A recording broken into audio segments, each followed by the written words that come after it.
BNP chairperson Khaleda জিয়াকে আজ নেওয়া হবে এভারকেয়ার হাসপাতালে। জরুরি কিছু পরীক্ষার জন্য সন্ধ্যায় সেখানে যাবেন তিনি। খালেদা জিয়ার ব্যক্তিগত চিকিৎসক অধ্যাপক এজেডএম জাহিদ হোসেন এই তথ্য নিশ্চিত করেছেন। বিকাশে কম খরচে ক্যাশ আউটের লিমিট বেড়ে 50,000, প্রিয় এজেন্টও 2টা।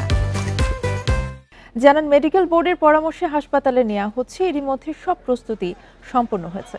78 বছর বয়সী খালেদা জিয়ার লিভার সিরোসিস, ডায়াবেটিস সহ নানা রোগে ভুগছেন। বিশেষজ্ঞ চিকিৎসকদের একটি মেডিকেল বোর্ড গত কয়েক বছর ধরে তার চিকিৎসা নিচ্ছেন।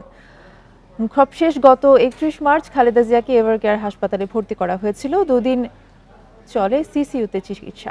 দুর্নীতির 2 মামলায় সাজাপ্রাপ্ত বিএনপি চেয়ারপারসন 2018 সাল থেকে কারাবন্দী।